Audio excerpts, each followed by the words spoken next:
Hello folks, my name is Jenna from Golden State Times. Welcome back to the newsroom, and today I have a breaking news story. This one comes courtesy of CBS News, and it says the Supreme Court agrees to hear challenge to New York gun restrictions. You heard right, folks. We're talking about the Second Amendment. Here we go. And it says the Supreme Court on Monday agreed to take up a legal dispute over a New York gun law that could expand the scope of the Second Amendment, leaving the High Court now with an expanded conservative majority poised to address the politically charged issue of gun rights. Oral arguments will take place in the fall, in the court's next term. So this is one of many big cases that the Supreme Court is going to be taking up in the fall. This, TPS, and DACA. So coming soon to the Supreme Court is immigration and guns. Stay tuned for that.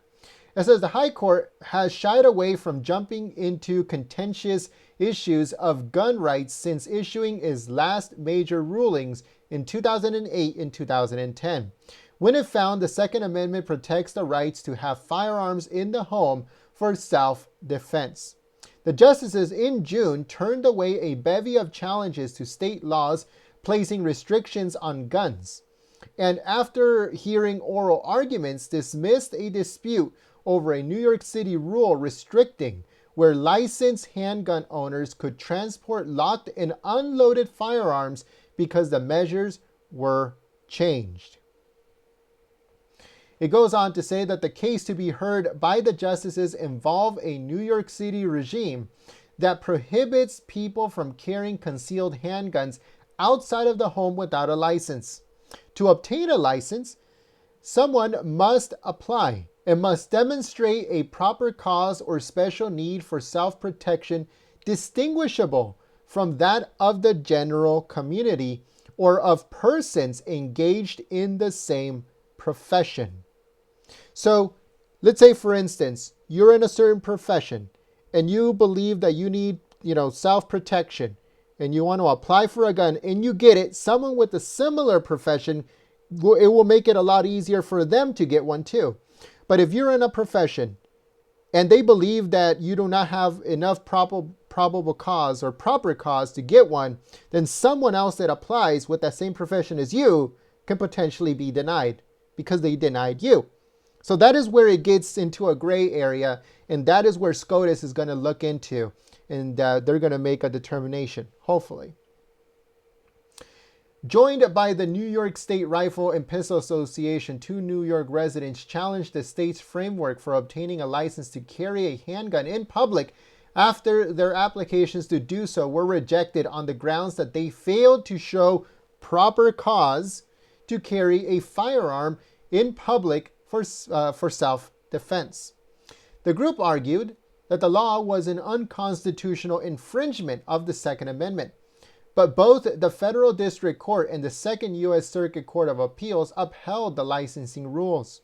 They asked the Supreme Court to decide whether the Second Amendment allows the government to prohibit citizens from carrying handguns outside of the home for self-defense. But New York Attorney General Letitia James argued that the law, quote, is consistent with the historical scope of the Second Amendment and directly advances New York's compelling interest in public safety and crime prevention, according to her. It goes on to say that in its unsigned order on Monday, the Supreme Court said it would consider whether the state's denial of the petitioner's application for concealed carry licenses for self-defense violated the Second Amendment. So let me know in the comments below. Do you believe that the Supreme Court will take this up, will hear oral arguments, and will make a decision? Let me know in the comments below. Now, if they do make a decision and they say, you know what, these guys are in the right, they could have gotten their licenses and they must get their licenses, and they go in favor of the two people suing New York State, will that change any of the gun laws around the country? Let me know in the comments below. Also, make sure you visit our website, goldenstatetimes.com.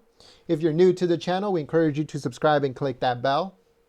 If you like this report, click the thumbs up button, folks. click that button. It helps us beat the YouTube algorithm.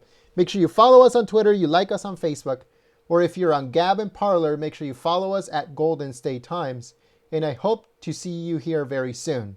Thank you so much, folks. My name is Jen Goldstein, and I will see you next time. Peace. Let us know what you guys think in the comments below. Sound off in the comment section. Thank you so much, folks. Peace.